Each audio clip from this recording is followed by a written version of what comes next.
Now, we have a great opportunity now to hear from one of our members, and we're going to go live to Morningside Park, where Ian Nevison is going to give us an update on how he's been doing during this period. Over to you, Ian. Well, hi. Like all of us, the last 7 months has been very different from what we expected before the year started. Looking back, I've got a lot to be thankful for over this period.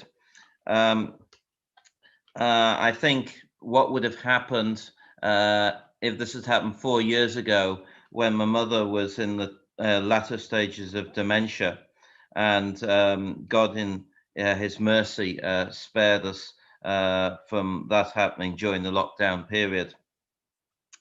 Like so many of us, I've been working from home for the last 7 months, which has actually been quite easy. The way I work, the work that we do, can easily be done from home, and we were organised to have things set up a bit before lockdown, so we're able to do that, like bringing office chairs and so forth back home, and computer monitors. The first period, if you like, the hard lockdown period, was actually very, very busy for us. Things arising as a result of COVID meant we actually had more work to do rather than less. And then we've headed into the summer period, which is always busy. We're statisticians working in agriculture, and crop trials get harvested in the summer. So we've had a busy summer. And then, so really, I've been kept occupied. Things are quietening down a bit now. The other big thing that's been happening in my house is that it's needing all sorts of work done on. That's sort of taken time really to kick off in a big way, but that's kicking off now. So I'm effectively living in almost a building site, and one of the benefits of lockdown, ironically, is that I'm actually around when tradesmen have been coming, and I haven't had to take that much time off work. So there've been a lot of benefits that way. In terms of interacting with people, I mean, we've all been using Zoom or other video conferencing type software, but phone I find very useful. Neighbours downstairs, speaking to them, and really, in terms of actual physical contact with people, it's probably them that have been the main people, and a few of the shops that I would go into regularly. I've met up with people from Cornerstone on a few occasions, but that's, I guess, really where things have been. And going forward, obviously, I'll have tradesmen in the house for the next 8 weeks or so. So they're really going to be, if you like, the main people that I'm going to see. Sort of stressful and anxious sometimes, and it's all very well saying don't worry. That's easier, of course, said than done. And sometimes there can be a disconnect between, if you like, the intellectual and how we feel in our hearts. And I think we can often also think we're in control, and the various things, for example, to do with the house, I clearly am not in control, and I can't be in control, and really having to learn to rest in God in these matters. And I think that's happened over this period more and more. I can see his faithfulness as I look back. I know that sometimes I can have a short-term memory in that respect, but I think that's one of the things, God's sovereignty, and just trying to rest more in God, and seeing how he's been faithful over the short and the long term. And so really, whatever happens, just to be able to rest in God. And prayers for the coming, going forward for myself. Really, I'd appreciate prayers for these coming weeks, the interactions with the tradespeople. It's going to be a small group of people, so hopefully build up some sort of relationships with them. And the thing that I'd cope with the stresses and strains that are going to come, I'm sure, over this period. Well, I'll turn now to the reading from Scripture, and there are two readings. So the first is Romans 12, verse 13. Share with the Lord's people who are in need, practice hospitality. And Luke chapter 14, verses 1 to 14. One Sabbath, when Jesus went to eat in the house of a prominent Pharisee, he was being carefully watched. There, in front of him, was a man suffering from abnormal swelling of his body.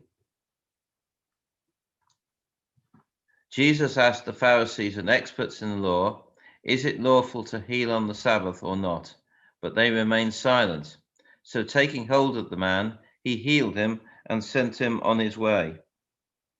Then he asked them, "If one of you has a child or an ox that falls into a well on the Sabbath day, will you not immediately pull it out?" And they had nothing to say. When he noticed how the guests picked the places of honor at the table, he told them this parable. When someone invites you to a wedding feast, do not take the place of honor, for a person more distinguished than you may have been invited. If so, the host who invited both of you will come and say to you, "Give this person your seat." Then, humiliated, you will have to take the least important place. But when you are invited, take the lowest place, so that when your host comes, he will say to you, "Friend, move up to a better place." Then you will be honored in the presence of all the other guests. For all those who exalt themselves will be humbled, and those who humble themselves will be exalted. Then Jesus said to his host, "When you give a luncheon or dinner, do not invite your friends, your brothers or sisters, your relatives or your rich neighbors. If you do, they may invite you back, and so you will be repaid. But when you give a banquet, invite the poor, the crippled, the lame, the blind, and you will be blessed. Although they cannot repay you, you will be repaid at the resurrection of the righteous." This morning, we're going to look at the theme of Christian hospitality, and we're going to look at those two passages that Ian read for us earlier on in the service. I don't know about you, but in an increasingly technical age, we are noticing that though technology has brought us so much connectivity, we're also experiencing much more detachment from our community than we have done in the past.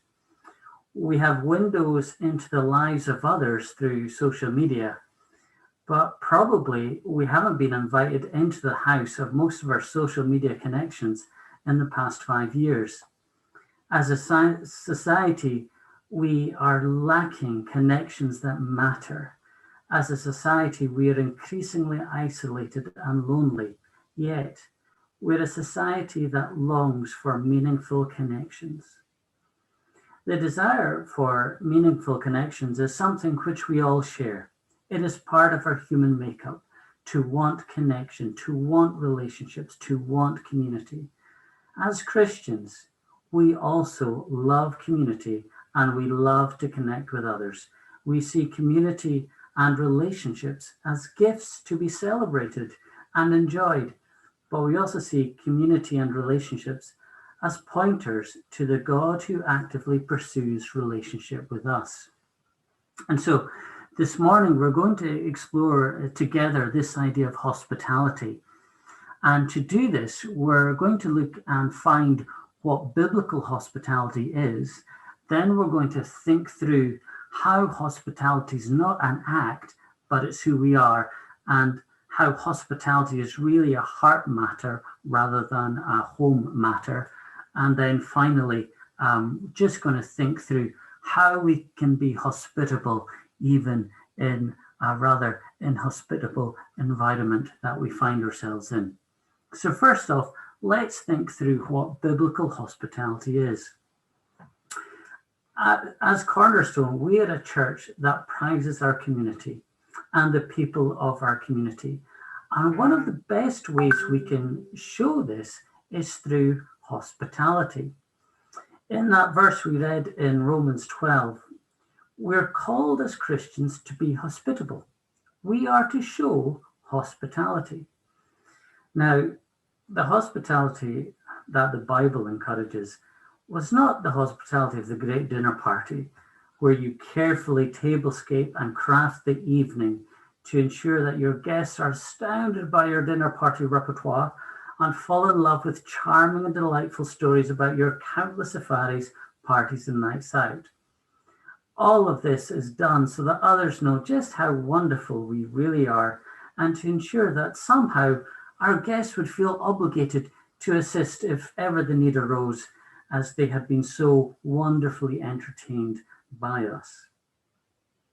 That is not what we're talking about here. Hospitality to Paul, the writer of Romans, was something utterly different. Christian hospitality is about displaying the heart of God and not about displaying how great you are. It's about making the stranger a friend and providing them a place where they feel at home. It's all about reflecting the qualities of the God who had come to the ancient Jewish peoples as they lived as outsiders in the land of Egypt, and to the God who then welcomed them into a new home, a home which flowed with milk and honey. In other words, a home which had abundant provisions for all that they needed. For those of us who are Christians this morning, this too is our story. God saw us as those who were outside of a loving relationship with him. And God was so moved that he came towards us and welcomed us into his home, where he provides a great banquet for us to enjoy. And if you're not yet committed to following Jesus, this is the story we want to share with you, that you too can come and find a seat at the banquet table which God has prepared for his family.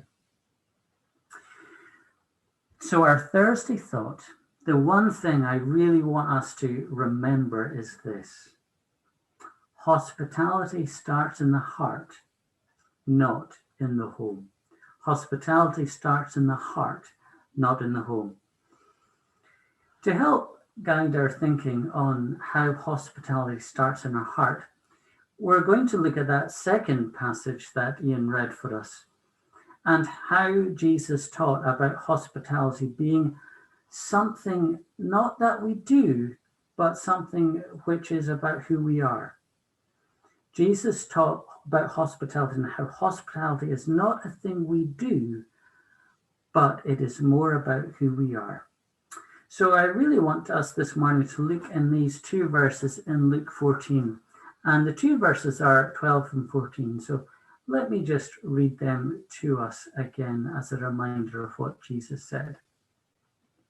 Then Jesus said to his host, "When you give a luncheon or dinner, do not invite your friends, your brothers or sisters, your relatives or your rich neighbors. If you do, they may invite you back, and so you will be repaid.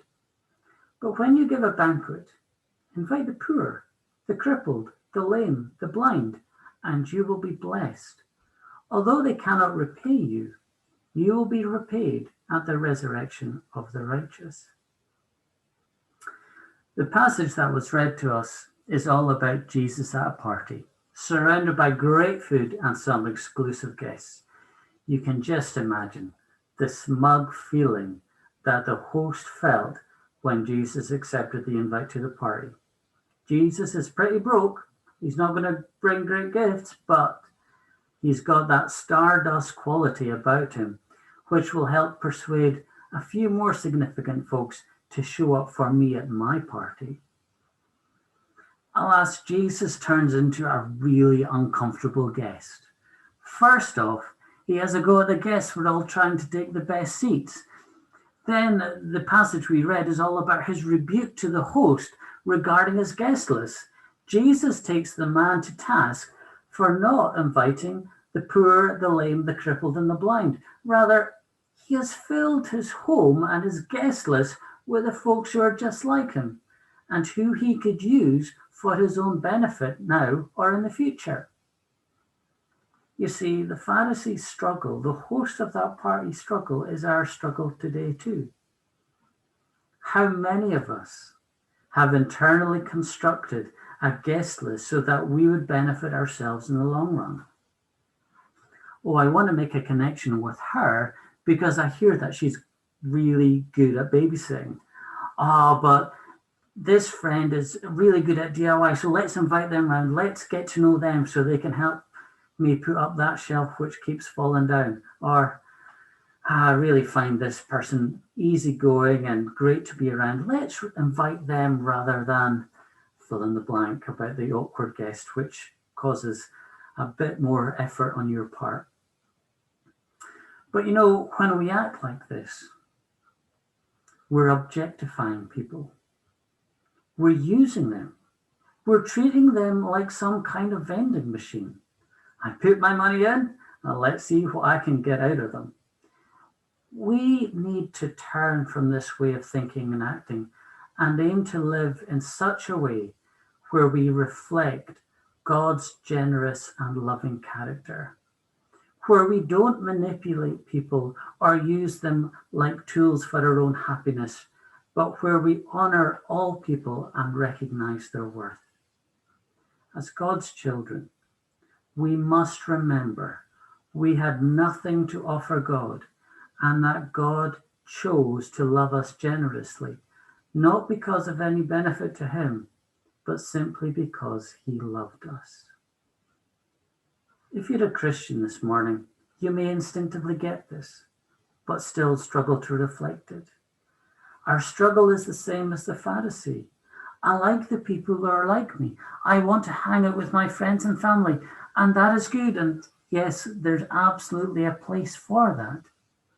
You see, when we read that passage, we hear the words of Jesus, and he says, do not invite your friends, your brothers, sisters, your relatives, or your rich neighbors.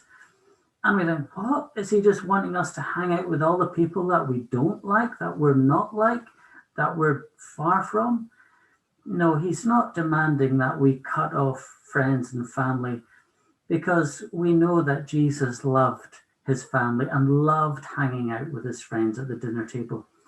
What Jesus is doing here is simply using exaggeration as a teaching technique to ensure that our hospitality isn't limited to those of our friends and family, but it's much more expansive than that. It goes way beyond those who others wouldn't naturally take notice of. That our hospitality is more than our close friends and family, but it's inclusive of all people. I was reading a few stories about hospitality and about how churches do hospitality over the last little while. And I was really struck by an example I read about the Soma Community, and who are a group of churches in Washington State. They were trying to make connections with their neighbors, and they were finding that inviting their neighbors for a kind of round a couple of times a year, you know, the usual kind of Christmas time come round, or have a little barbecue in the summer, that having such large gaps between meeting friends in kind of meaningful ways, or meeting neighbors in meaningful ways, wasn't really helping them connect well, wasn't really kind of oiling the wheels of community. And so they kind of took the fairly bold and radical step of having a weekly gathering for their close friends and neighbors. And so what they found was that because they moved from a kind of twice yearly gathering to a weekly gathering, that they found that they began to know the felt and real needs of their community. And because they were increasingly getting to know their community and what their struggles and what their joys were, that they were much more able to explain how Jesus can speak into their situation much more meaningful ways. Now, this was hard and it's costly. It takes time and it takes money. But you know, it reflects Christian hospitality. It reflects the heart of Jesus. It reflects the heart of God. And so I was challenged by that story myself, and I'm challenged to kind of make more of an effort to regularly meet the neighbors who are on either side of me. So we're going to start small, and hopefully we can build up a small community, just getting to know and being intentional and being really focused on trying to create great friendships with those who are in my near neighborhood. And we hope that one day, as we go on, that the frequency will increase, and maybe one day we can invite them back inside, and we hope that comes really soon. God's heart is characterized by hospitality. It is welcoming and it is loving. It takes those who feel far off into close relationship with him. God's heart was fully revealed through the sending of Jesus into our world. Jesus left the great banquet of heaven and lived as an outsider in this world so that we could become friends with God and take a seat with him at the banquet of heaven. If you hunger for that kind of welcoming love, it can be yours to enjoy through the work of Jesus. He wants to welcome you home. So we've seen what biblical Christianity is. It reflects God's generous and loving heart. We've seen how it starts not in the home, but in our own hearts. And finally, let's think about how we can be hospitable today. And this is one of the great things about following Jesus, is that when we follow Jesus, he frees us up to show hospitality with the huge diversity of people that surround us, developing relationships based on love over reciprocating relationships. You see, hospitality is grace in action. It's part of our calling to reflect the love of God to all people. Hospitality is about developing meaningful connections with others and then connecting them to God. Imagine if you were isolated and lonely in our community today. Would you want a charity to drop off some food and some basic supplies? Or would you want someone to come and sit down and enjoy a meal and start a meaningful connection with you?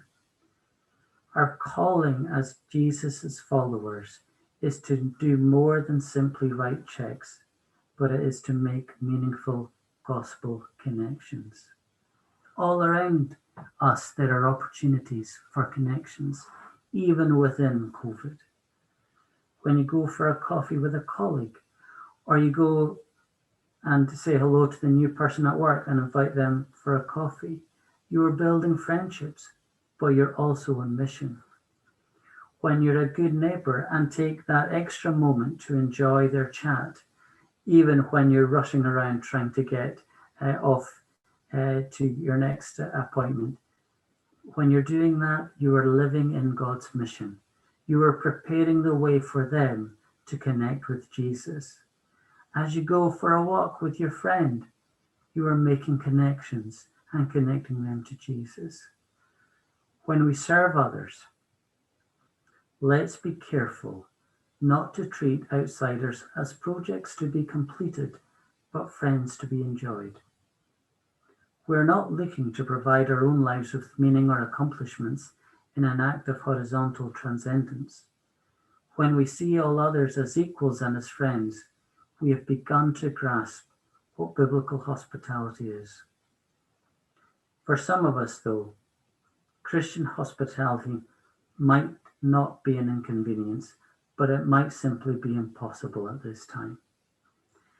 There are seasons in life where reaching out and actively building friendships with others is impossible. And your calling, if this is your situation, is to be hospitable to those who are always in your home, to enjoy the opportunity to deepen a few close relationships rather than moving out and developing new relationships. Developing genuine friendships based on love and not based on getting anything in return will be blessed by God, as it says in verse 14. Hospitality is costly. It costs our money, it costs us in terms of our comfort, and it costs us in terms of our time. But we know that God will repay us. At the resurrection, we will receive our happy reward, an eternal place in his heavenly home, where we will feast and celebrate with Jesus and the family of God. In conclusion, Christian hospitality starts in our hearts and not in our homes. Let us love others like Jesus did and seek, as Rosaria Butterfield would say, to make strangers into neighbours and neighbours into the family of God. Amen.